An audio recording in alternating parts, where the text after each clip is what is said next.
പൂജരായ നാട്ടുകാർ, അതുപോലെ തന്നെ ബിസിനസ് സ്ഥാപനങ്ങൾ നടത്തുന്ന പ്രിയപ്പെട്ടവർ, അതുപോലെ തന്നെ മറ്റു വാഹനങ്ങളൊക്കെ ഓടിച്ച് ഉപജീവനം കഴിക്കുന്ന പ്രിയപ്പെട്ടവർ, യാത്രയുടെ മധ്യേ ഞങ്ങളെ ശ്രവിക്കുന്ന സ്നേഹസമ്പൂജരായ പ്രിയപ്പെട്ടവർ, എല്ലാവർക്കും ഞങ്ങളുടെ സിയോൻ സംഘം യൂത്ത് മോഹനന്റെ പേരിലുള്ള പ്രത്യേകാലുള്ള നന്ദി ഇത്തരുണത്തിൽ അറിയിക്കുന്നു. നിങ്ങളുടെ വിലപ്പെട്ട ശ്രദ്ധയെ ചില മിനിറ്റുകളിലേക്ക് എളിയ പ്രഭാഷണത്തിലേക്ക് സ്വാഗതം ചെയ്തുകൊള്ളട്ടെ. നമുക്കറിയാം,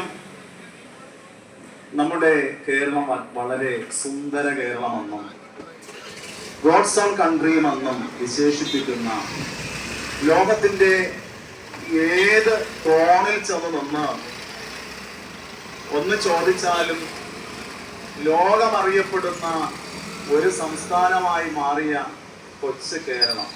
കാരണം പ്രബുദ്ധതയുള്ള ജനം, വിദ്യാസമ്പന്നരായ ജനം, സാക്ഷരതയുള്ള ജനം, ഇങ്ങനെ എല്ലാ തരത്തിലും നമ്മുടെ കേരളം വളരെ മുൻപന്തിയിലാണ്. എന്നാൽ ഈ അടുത്തിടെയുള്ള കണക്കുകൾ നമ്മുടെ കേരളത്തെ പിന്നോട്ടടിക്കുന്നത് പോലെ, നമ്മുടെ കേരളത്തെ പലതരത്തിലും അപമാനത്തിന്റെ ആ വഴിയിലേക്ക് വലിച്ചിഴയ്ക്കുന്നത് പോലെ നമുക്ക് തോന്നുന്നു.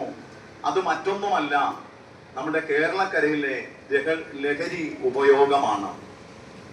നമുക്കറിയാം, ഈ ഓണത്തിന്റെ ഒറ്റ ദിവസത്തുള്ള കണക്കിലുൾപ്പെട്ട ആൽക്കഹോളിക് ഉൽപ്പന്നങ്ങളുടെ വിറ്റുവരവ് എന്ന് പറയുന്നത് 826 കോടിയാണ്.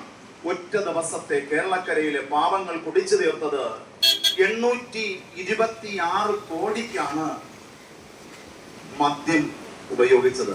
മയക്കുമരുന്ന്, കഞ്ചാവ്, മറ്റ് MDMA തുടങ്ങിയ ലഹരി ഉൽപ്പന്നങ്ങളുടെ കണക്ക് ഇതിൽ ഉൾപ്പെടുന്നില്ല. ഇങ്ങനെ ഒറ്റ ദിവസം കേരളക്കരയുള്ള പ്രബുദ്ധരാകുന്ന ജനം കുടിച്ചു തീർത്ത മദ്യത്തിന്റെ അളവാണ് ഞാൻ ഈ പറഞ്ഞത്. എന്നാൽ 8 മാസത്തെ, ഈ 2025 8 മാസത്തെ കണക്ക് നോക്കിയാൽ 19,762 കോടി രൂപയ്ക്കാണ് നമ്മുടെ കൊച്ചു കേരളത്തിലെ പ്രബുദ്ധരാകുന്ന ജനം മദ്യം കുടിച്ചത്.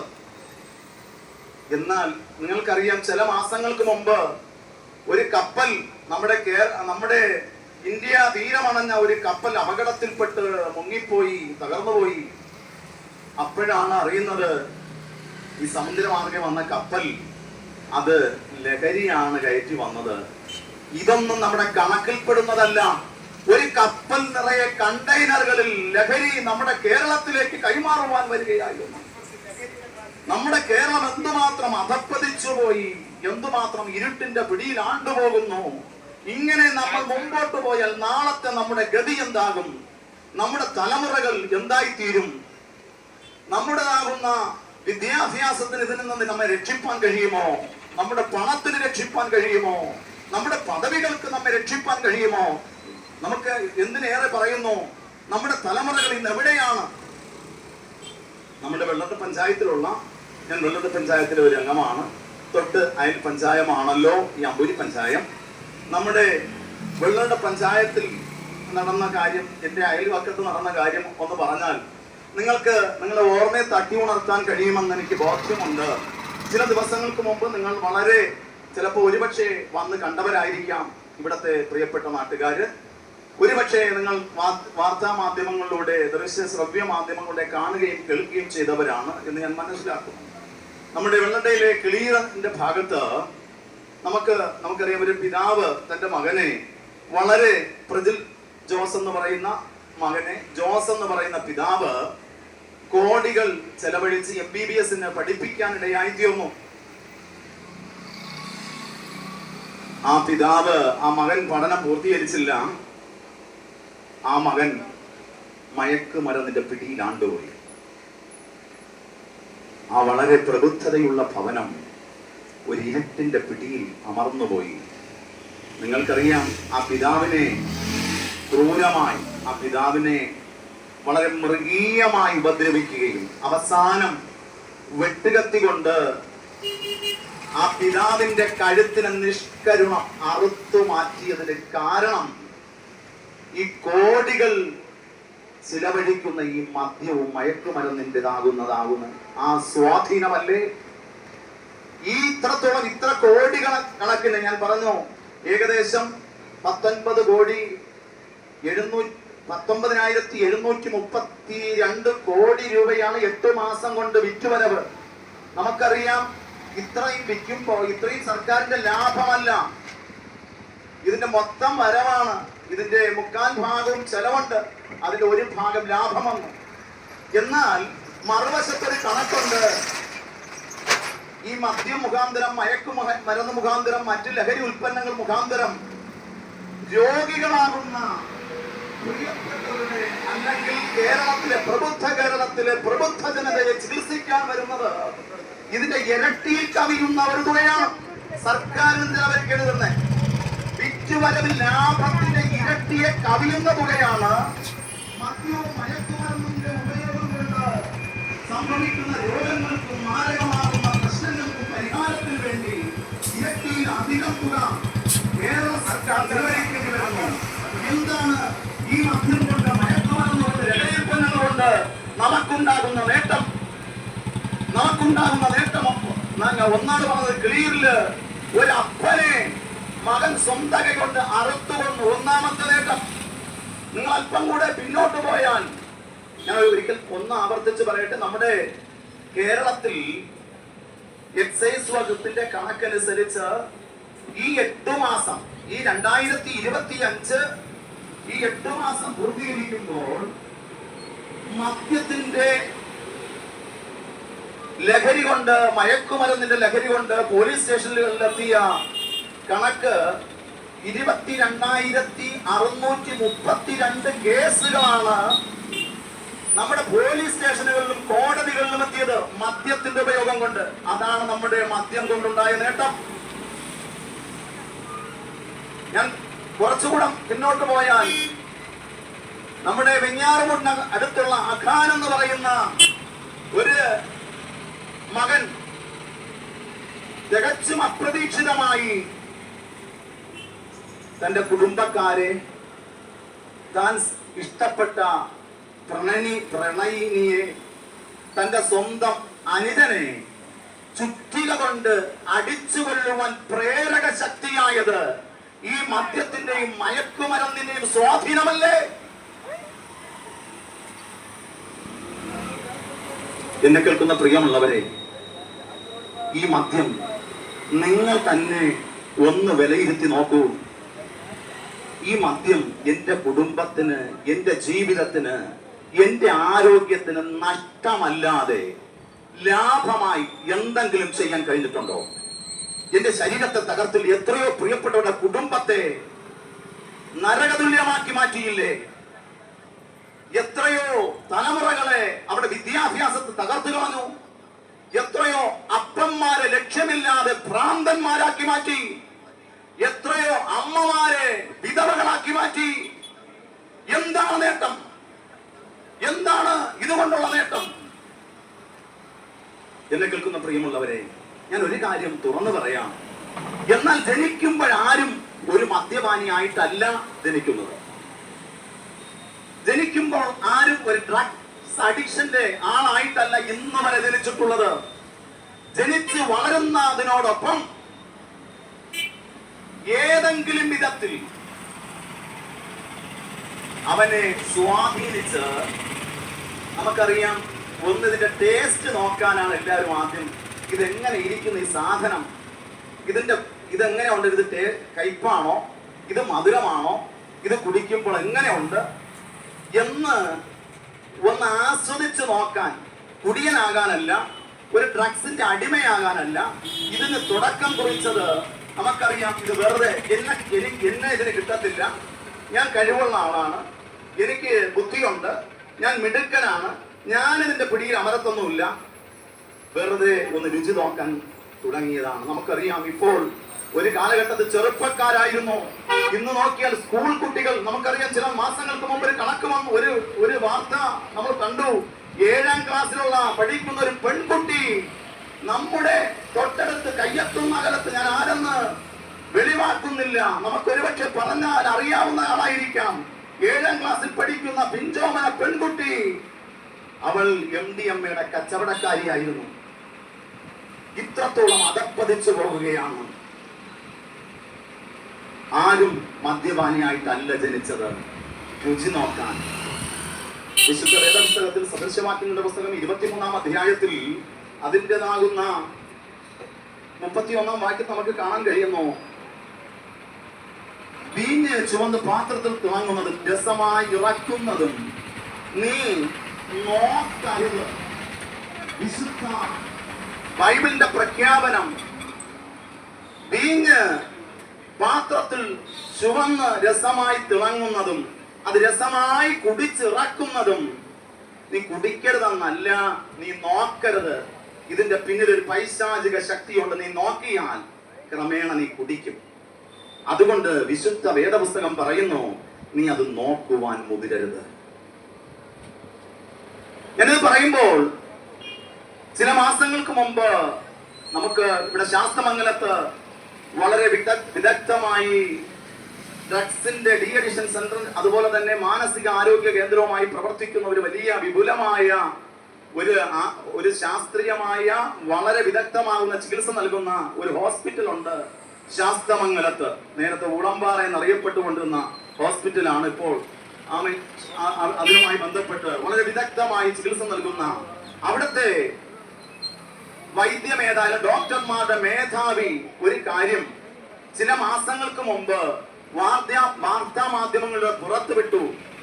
ഒരുപക്ഷെ ഇവിടെ ഉള്ള പ്രിയപ്പെട്ടവരും അത് കണ്ടു കാണും, കേട്ട് കാണും, വായിച്ചു കാണും. അദ്ദേഹത്തിന്റെ അനുഭവമാണ് അദ്ദേഹം പുറത്തു പറഞ്ഞത്.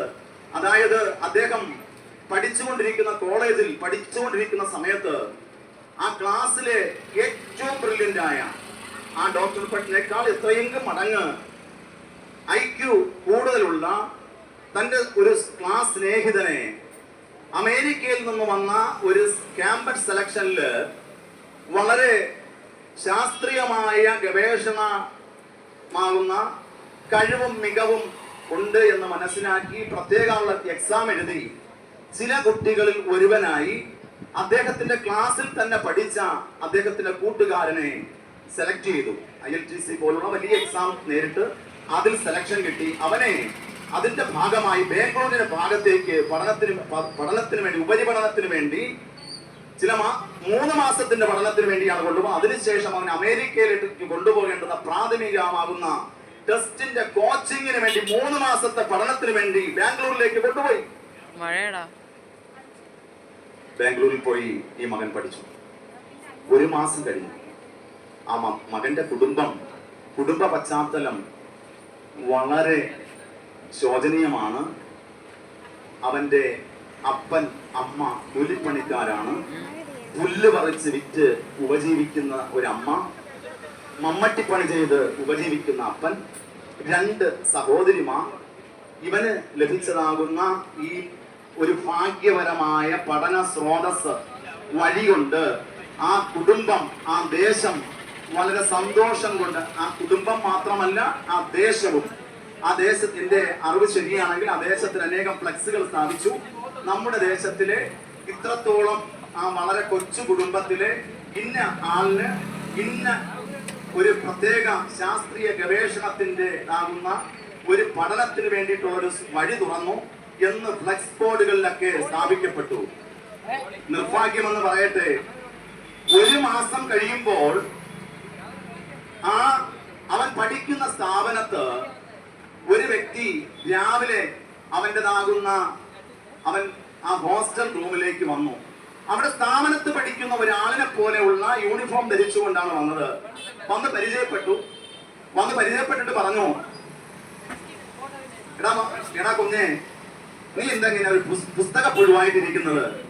നീ ഒരു ആൺ പയ്യനാകണം. ആണുങ്ങളായാൽ അല്പം ലഹരിയൊക്കെ ഒന്ന് ഉപയോഗിക്കണം.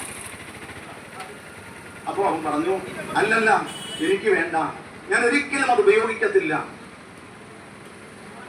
വീണ്ടും നിർബന്ധിച്ചു. ആ മകൻ പറഞ്ഞു, എന്റെ കുടുംബം എന്നെ ഏറെ പ്രതീക്ഷയോടുകൂടെ നോക്കിയിരിക്കുകയാണ്. ഞാൻ ഒരിക്കലും ഈ ലഹരി ഉപയോഗിക്കുകയില്ല. ആ ചെറുപ്പക്കാരൻ ഇറങ്ങിപ്പോയി. പിറ്റേ ദിവസം വീണ്ടും ആ ചെറുപ്പക്കാരൻ ആ കോളേജിൽ സെലക്ഷൻ കിട്ടിയ ആ മകനെ സമീപിച്ചു. ആ ചെറുപ്പക്കാരൻ മാത്രമല്ല വന്നത്, ആ കോളേജിൽ പഠിക്കുന്നത് പോലെ ചില പെൺകുട്ടികൾ അല്ലെങ്കിൽ ഗേൾസ് ഫ്രണ്ട്സുമായിട്ടാണ് വന്നത്. ആ ഗേൾസ് ഫ്രണ്ട്സ് 2-3 പേര് ഈ മകനെ ഒന്ന് കളിയാക്കി. എടാ നീ ഇതെന്തടാ, നീ ആൺ കൊച്ചാകാദ്യം, നീ ഇങ്ങനെ ഞങ്ങളെ നോക്കിങ്ങോട്ട്, ഞങ്ങൾ സൂപ്പറായിട്ട് പഠിക്കുന്നു, അടിച്ച് പൊളിച്ച് ജീവിക്കുന്നു, നീ ആൺ ചെറുക്കനായിട്ട് ഇത്രയും തരം താഴ്ന്നു പോയല്ലോ, നീ അതുകൊണ്ട് ഇത് ഇത് പൈസ ഒന്നും തരണ്ട, ഇത് നീ ഒന്ന് ആസ്വദിച്ച് നോക്ക്, അപ്പോഴേ ഇതിന്റെ ഗുണം നിനക്ക് അറിയാൻ പറ്റും. ഈ മോൻ വിചാരിച്ചു, ഒരു തവണ ഒന്ന് ആസ്വദിച്ച് നോക്കാം. ഞാൻ നേരത്തെ പറഞ്ഞതുപോലെ ആരും ലഹരിക്ക് അടിമയായിട്ടല്ല ഈ ഭൂമിയിൽ ജനിക്കുന്നത്. ആ മകൻ വിചാരിച്ചു, ഒരു തവണ എനിക്ക് കഴിവുണ്ട്, എനിക്ക് ബുദ്ധിയുണ്ട്, എനിക്ക് ശേഷിയുണ്ട്, ഞാനൊന്ന് വെറുതെ ഒന്ന് ഉപയോഗിച്ച് നോക്കാം, ഒരു തവണ. അങ്ങനെയല്ലേ പറ, പൈസ ഒന്നും കൊടുക്കണ്ടല്ലോ, ഒന്ന് മുതലാക്കാം. നമ്മളെ കേരളക്കാരെ കുറിച്ചൊരു ചൊല്ലുണ്ട്, ഓസില കിട്ടിയാൽ ആസിഡ് കുടിക്കുമെന്നാണ്. ആ മകൻ വിചാരിച്ചു, സാരമില്ല, ഒരു തവണ ഒന്ന് ഉപയോഗിച്ച് നോക്കാം. അവര് ആ സാധനം കൊടുത്തു. അവർ പറഞ്ഞതുപോലെ ഉപയോഗിച്ച് നോക്കി. സൂപ്പർ, മതി മറന്നു. അവൻ ഏതോ ഒരു ലോകത്തിലേക്ക് അങ്ങ് മറഞ്ഞു. ഒരു മാസ്മരിക ലോകം കൊണ്ട് അവന്റെ മനസ്സ്, അവന്റെ ഹൃദയമൊക്കെ ചാഞ്ചാടും പോലെ അവന് തോന്നി. ചില മണിക്കൂറുകൾ, ഏകദേശം ചില മണിക്കൂറുകൾ അതിന്റെ ലഹരിയിൽ അവൻ മറ്റൊരു ലോകത്തിലേക്ക് മറന്നു. അവൻ ഇഷ്ടപ്പെട്ട സംഭവം. അവൻ വിചാരിച്ചു, ഏതായാലും സംഭവം കൊള്ളാം, പഠനത്തോടുകൂടെ ആയാലും വല്ലപ്പോഴും കിട്ടിയാൽ ഇത് സംഭവം കൊള്ളാം, എന്നിട്ട് ഞാൻ ഇതിന് അഡിക്റ്റ് ഒന്നും ആവൂല, എനിക്ക് കഴിവുണ്ട്, എനിക്ക് ബുദ്ധിയുണ്ട്, ഞാൻ ഇത്രയും മിടുക്കനാണ്, ഞാൻ ഇതിന് അടിമയൊന്നും ആകത്തില്ല എന്നവൻ മനസ്സുകൊണ്ട് വിചാരിച്ചു. പിറ്റേ ദിവസം അവൻ കൊടുത്തിട്ട് അവര് പോയി. പിറ്റേ ദിവസം ആ മകൻ അവരെ വിളിച്ചു, നിങ്ങൾ എനിക്ക് കൊണ്ടുവന്ന സാധനം ഇന്നും ഒന്നെനിക്ക് തരാമോ? പിറ്റേ ദിവസം അവർ കൊണ്ടുവന്ന് ഈ മകന്റെ ആവശ്യപ്രകാരം കൊടുത്തു. അവനത് ഉപയോഗിച്ചു. അവനൊരു വല്ലാത്ത ലോകത്തിൽ മതിമറന്നു. 3-ാമത്തെ ദിവസവും അവൻ വിളിച്ചു. അവർ പറഞ്ഞു, 2 ദിവസം ഞങ്ങൾ ഫ്രീ ആയിട്ട് തന്നത് മോനോടുള്ള സ്നേഹം കൊണ്ടാണ്. 3-ാമത്തെ ദിവസം പറഞ്ഞു, ഇതിന് പൈസ വേണം, ഇതിന് ഇത്ര 1000 രൂപ വിലയുണ്ട്. അവനതിന് മാറ്റിവെക്കാൻ കഴിഞ്ഞില്ല. അവന്റെ ബാഗിലുള്ള മൊത്തം പൈസ എടുത്ത് അവൻ കൊടുത്തു. എനിക്ക് എങ്ങനെയായാലും അതൊക്കെ വേണം, എനിക്ക് കിട്ടിയേ പറ്റുള്ളൂ. 3-ാമത്തെ ദിവസം പൈസ വാങ്ങിയിട്ട് അവർ ആ ലഹരി കൊടുത്തു. 4-ാമത്തെ ദിവസവും ആ മകൻ വിളിച്ചു. അപ്പോഴവൻ പറഞ്ഞു, നിങ്ങൾക്ക് തരാൻ എന്റെ കയ്യിൽ പൈസ ഇല്ല. ഇല്ല, പൈസ ഇല്ല, അല്ല, എനിക്ക് ലഹരി ഇല്ലാതെ പറ്റത്തില്ല, എനിക്ക് ജീവിക്കാൻ പോലും പറ്റത്തില്ല. 3-ാമത്തെ ദിവസം അവൻ കൂട്ടുകാരുടെ പൈസ കട്ടെടുത്തു, കൊടുത്തു, ലഹരി വാങ്ങി, ഉപയോഗിച്ചു. ഞാൻ എന്തിനേറെ പറയുന്നു, അവനെ ക്യാമ്പസിൽ നിന്ന് പുറത്താക്കി.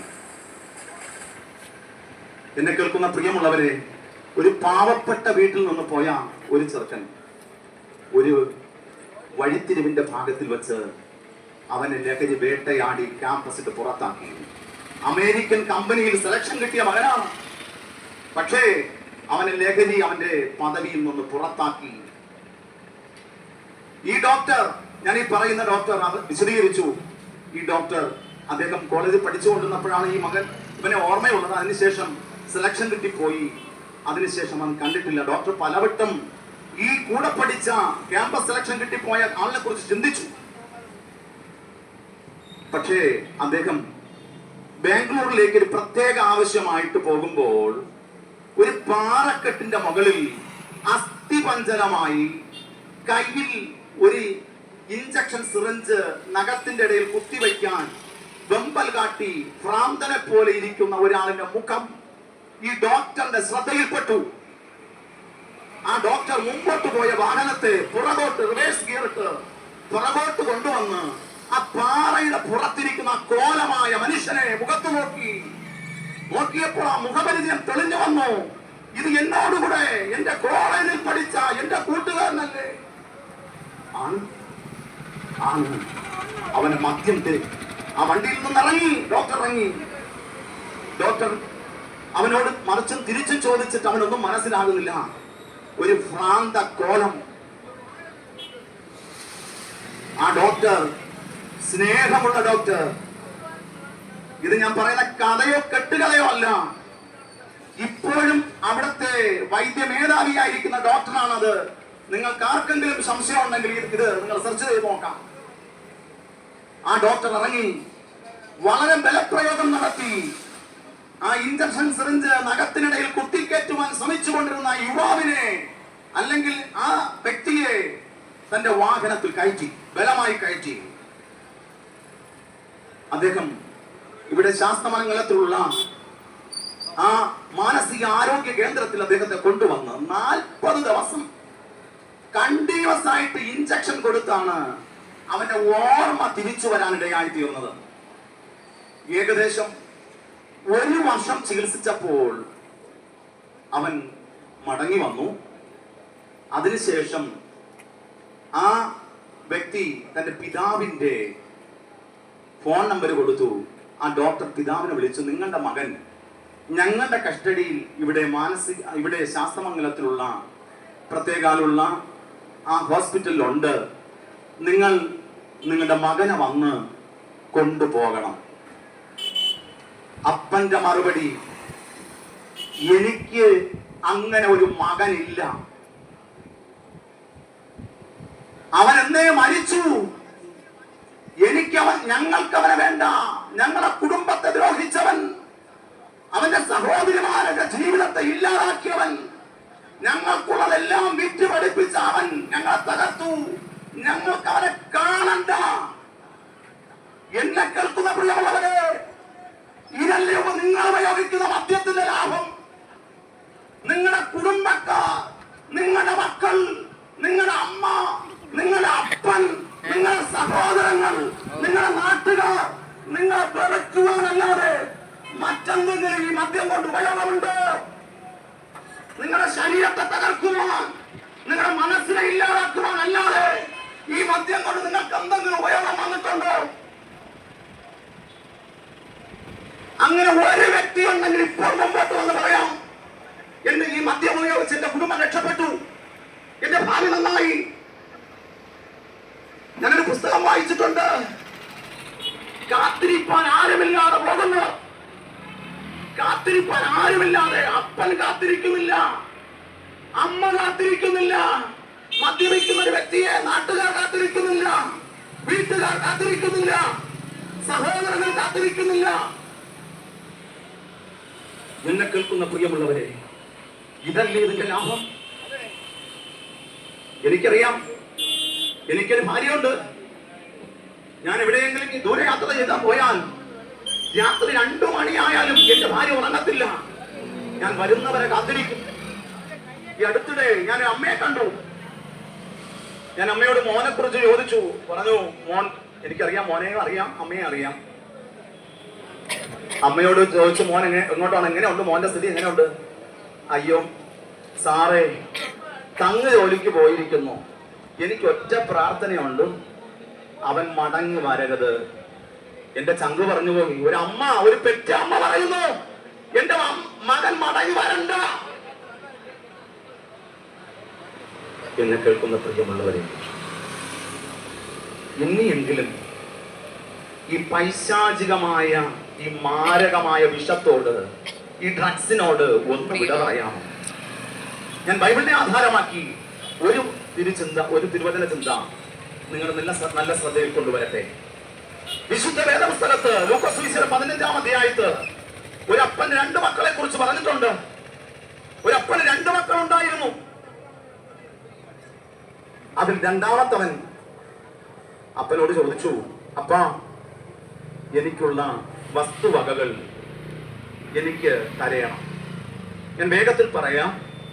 അവൻ വേഗത്തിൽ തന്നെ അവനെ സ്വരൂപിച്ച്, അപ്പോ വസ്തുവകൾ വിറ്റ് പൈസയാക്കി സ്വരൂപിച്ച് വിദേശത്ത് പോയി അല്ലെങ്കിൽ അന്യദേശത്ത് പോയി അവൻ വളരെ ധൂർത്തുപുത്രനായി വളരെ മോശമാകുന്ന ഒരു ജീവിതം നയിച്ചു. വേഗത്തിൽ അവന്റെ വസ്തുവകകളൊക്കെ നാനാവിധമാക്കി കളഞ്ഞു. അതൊക്കെ ഒത്തിരി ധ്യാനിക്കാനുള്ള ഭാഗമാണ്. അപ്പോ ഒന്നായി കിടന്ന വസ്തു ഇപ്പൊ നാനാവിധമാക്കി. അപ്പോഴൊക്കെ ഒത്തിരി കൂട്ടുകാരുണ്ടായിരുന്നു ഇവന്റെ കൂടെ കൂടാൻ. വേഗത്തിൽ ഇവന്റെ പൈസ എല്ലാം തീർന്നു, കൂട്ടുകാരെല്ലാം പോയി. ഇവൻ ഒറ്റപ്പെട്ടു. ഇവന് ഭക്ഷണമില്ല, ഇവന് കൂട്ടുകാരാരുമില്ല, ഇവൻ ഒറ്റയ്ക്കായി. പൈസ ഉണ്ടായിരുന്നപ്പോൾ ഒത്തിരി പേരുണ്ടായിരുന്നു, പൈസ ഇല്ലാത്തപ്പോൾ ആരുമില്ല. ഇത് സാർവത്രികമാണ്, നമുക്കറിയാം. പൈസ ഉള്ളപ്പോൾ കൂടെ കൂടാൻ, കൂടെ കുടിക്കാൻ, കൂടെ വലിക്കാൻ ഒത്തിരി പേര് കാണും. ആരോഗ്യം ക്ഷയിക്കുമ്പോൾ പൈസ പോകുമ്പോൾ ആരും കാണുകയില്ല.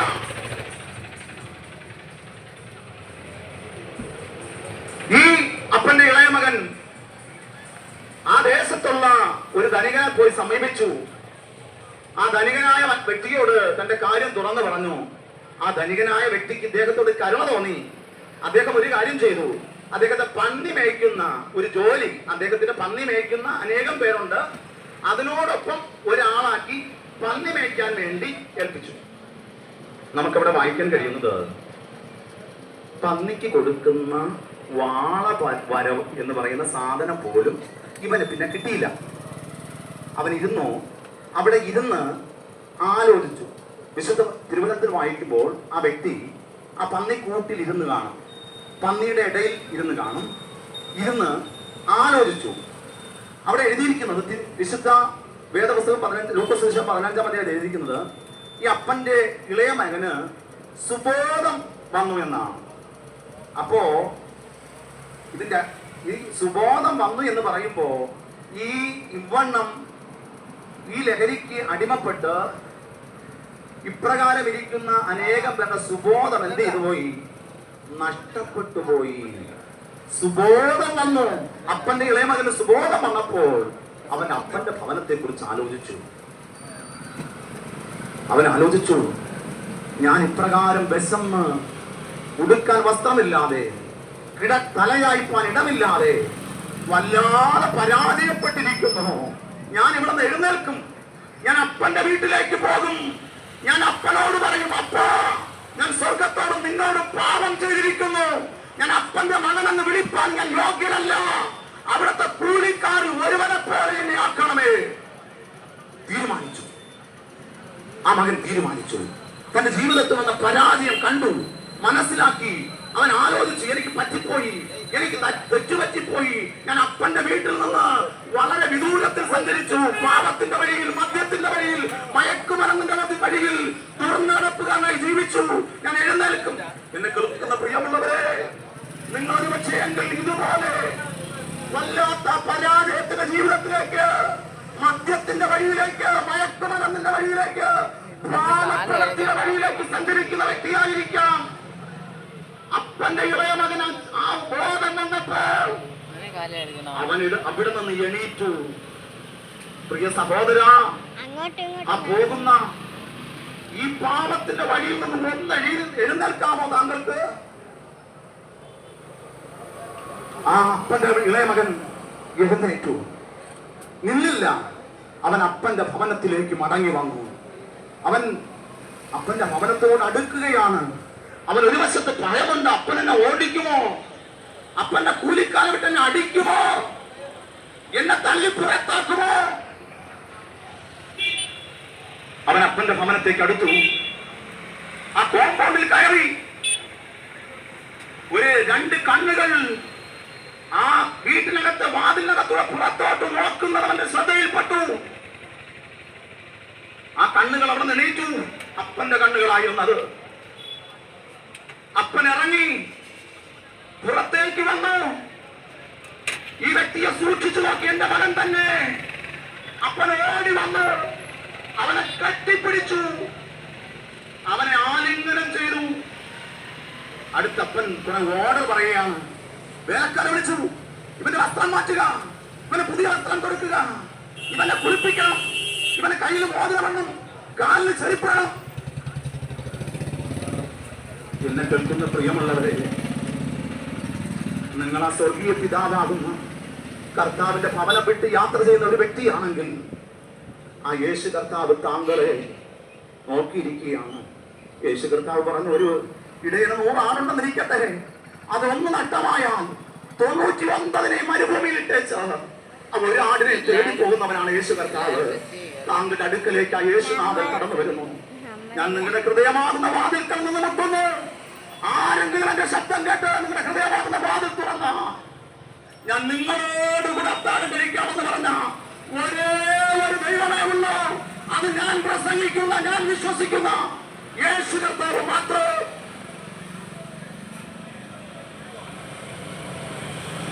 എന്നെ കേൾക്കുന്ന പ്രിയമുള്ളവരെ, താങ്കളൊരു ജീവിതം ഇരുണ്ടുപോയ വ്യക്തിയാണോ? ജീവിതം പരാജയപ്പെട്ടു പോയ വ്യക്തിയാണോ? ജീവിതം തകർന്നു പോയ വ്യക്തിയാണോ? ഉടഞ്ഞു പോയ വ്യക്തിയാണോ? അതൊന്നും സാരമില്ല. അപ്പന്റെ ഭവനത്തേക്ക് ഒന്ന് വരാമോ? അപ്പന്റെ അടുക്കലേക്ക് വരാമോ? തന്റെ എത്ര പഴകിയ വസ്ത്രമായാലും അപ്പൻ മാറ്റും. തന്നെ നാട്ടുകാർ വസ്ത്രം അവന്റെ മുഷിഞ്ഞ അനുഭവത്തെ, തകർന്ന പരാജയപ്പെട്ട ജീവിതത്തെ കാണിക്കുന്നു. ഞാനിവിടെ പ്രസംഗിക്കുമ്പോൾ എന്നോടൊപ്പം നിൽക്കുന്ന പല പ്രിയപ്പെട്ടവർ ഇതേപോലെ തകർന്നു പോയവരാണ്. അവരാ യേശു കർത്താവിനെ കണ്ടതുകൊണ്ട് മാത്രമാണ് ഇന്ന് ഇത്രയും സന്തോഷത്തോടെ സമാധാനത്തോടെ നിങ്ങളുടെ മധ്യം വന്ന് നിൽക്കുന്നത്. എന്നെ കേൾക്കുന്ന സ്നേഹിത, മാതാവേ, പിതാവേ, കുഞ്ഞെ, സഹോദരി, തങ്ങളുടെ ഉടഞ്ഞ ജീവിതത്തെ, പരാജയപ്പെട്ടു പോയ ജീവിതത്തെ പഠിക്കുവാൻ യോഹന്നാൻ സുവിശേഷം 1-9 വാക്യത്തിൽ പ്രകാരം വായിക്കുന്നു, ഏത് ഇരുണ്ട മനുഷ്യനെ പ്രകാശിപ്പിക്കുന്ന സത്യവെളിച്ചം ഈ ലോകത്തിലേക്ക് വന്നോ? തന്റെ ജീവിതം ഇരുണ്ടതാണോ? മറ്റുള്ളവർക്ക് കയ്പുള്ളതാണോ? എല്ലാവരും വെറുക്കപ്പെടുന്ന വ്യക്തിയാണോ? ആരാലും ആദരിക്കപ്പെടാത്ത വ്യക്തിയാണോ? ആ യേശു കർത്താവിന്റെ അടുക്കലേക്ക് ഒന്ന് വരാമോ? അപ്പൻ തന്നെ ഉപേക്ഷിക്കയില്ല. ആരൊക്കെ ഉപേക്ഷിച്ചാലും, ദേശം മാറ്റി നിർത്തിയാലും, ദേശം തന്നെ ഒരു ഭ്രാന്തനായ എണ്ണിയാലും ആ കർത്താവ് മാറ്റി നിർത്തിയില്ല. ഞാൻ പറഞ്ഞില്ലേ, ഓടി വന്ന് കെട്ടിപ്പിടിച്ച് അവന്റെ കഴുത്തിൽ ഉമ്മറച്ച് അവന്റെ വസ്ത്രം മാറ്റി, അവനെ വൃത്തിയാക്കി, അവന് പുതിയ വസ്ത്രം നൽകി ഭവനത്തിലേക്ക് അകത്ത് കൈക്കൊണ്ട അപ്പൻ യേശുനാഥൻ താങ്കളെ കൈക്കൊള്ളാൻ ആഗ്രഹിക്കുന്നു. അപ്പാ, ഞാനൊരു പാപിയാണ്, എന്നോട് ക്ഷമിക്കണേ. ഞാൻ മദ്യത്തിന് അടിമപ്പെട്ടു പോയ വ്യക്തിയാണ്, മയക്കുമരുന്നിന് അടിമപ്പെട്ടു പോയ വ്യക്തിയാണ്, എന്നെ ഒന്ന് രക്ഷിക്കണേ എന്നുള്ള തേങ്ങുന്ന അനുഭവത്തിൽ ആരെങ്കിലും ആയിരിക്കുന്നുവെങ്കിൽ മത്സല്യ സഹോദര, താങ്കൾക്ക് മുമ്പോട്ട് വന്ന ഞങ്ങൾ എല്ലാവരും ചേർന്ന് താങ്കൾക്ക് പ്രാർത്ഥിക്കാം. താങ്കൾക്ക് മുമ്പോട്ട് വരാൻ കഴിയുന്നില്ലെങ്കിൽ താങ്കൾ ആയിരിക്കുന്ന ഇടത്തിരുന്നു കൊണ്ട്, കർത്താവേ, എന്റെ ഹൃദയത്തിൽ വരണമേ. താങ്കൾ ഭവനത്തിനകത്താണോ, ഏത് സ്ഥലത്തിരുന്ന് വിളിച്ചാലും താങ്കളുടെ അടുക്കലേക്ക് വരുന്ന ഒരു കർത്താവുണ്ട്. അതാണ് ഞാൻ പറഞ്ഞ പ്രസംഗിച്ച യേശു കർത്താവ്. താങ്കളുടെ ജീവിതത്തിലേക്ക് കടന്നു വരും. താങ്കളുടെ ഇരുണ്ട ജീവിതത്തെ പ്രകാശമാക്കാൻ, ഏത് ഇരുണ്ട വ്യക്തിയെ പ്രകാശമാക്കുവാൻ ആ കർത്താവാണ് പ്രകാരം പറഞ്ഞു, ഞാൻ ലോകത്തിന്റെ വെളിച്ചമാകുന്നു, എന്നെ അനുഗമിക്കുന്നവർ ഇരുളിൽ നടക്കാതെ ലോകത്തിന്റെ വെളിച്ചമുള്ള വ്യക്തിയായി മാറും. ഇരുണ്ട വ്യക്തിയാണെങ്കിൽ തങ്ങളെ വെളിച്ചമുള്ള വ്യക്തിയാക്കുവാൻ, ഒരിക്കൽ കൂടെ ക്രിസ്തുവിലാക്കുവാനും ചെയ്തുകൊണ്ട് ഇത്രയും സമയം ഞങ്ങളെ ശ്രമിച്ച സ്നേഹനിധികളായ, സ്നേഹസമ്പൂജരായ എല്ലാ നാട്ടുകാർക്കും പ്രിയപ്പെട്ടവർക്കും ഒരിക്കൽ കൂടെ ആ ക്രിസ്തുവിലേക്കുള്ള സ്നേഹ അഭിവാദ്യങ്ങൾ അർപ്പിച്ചുകൊണ്ട് നിങ്ങൾക്ക് വേണ്ടി പ്രാർത്ഥിപ്പാൻ ഞങ്ങൾ തയ്യാറാകുന്നു. താങ്കളായിരിക്കുന്നിടത്തു നിന്ന് ഒരു നിമിഷം ആ കർത്താവിന്റെ ഹൃദയത്തെ പകർന്നു കൊടുക്കാമോ? കർത്താവേ, എന്നെ ഞാൻ അങ്ങേക്കായി തരുന്നു. ഇനി ജീവിക്കുന്ന ഈ നശിച്ചുപോയ ജീവിതം വേണ്ട. ഇനി ഞാൻ മടങ്ങി വരുന്നു. ഇനി ജീവിക്കുന്ന നാൾ അങ്ങേക്കായി ജീവിപ്പാൻ എന്നെ ഞാൻ സമർപ്പിക്കുന്നു. ഒരു വാക്ക് ആ ശിരസിനെ നമിച്ച് കണ്ണുകളടച്ച് ദൈവത്തോട് പ്രാർത്ഥിക്കാമോ? പ്രാർത്ഥിക്കാം.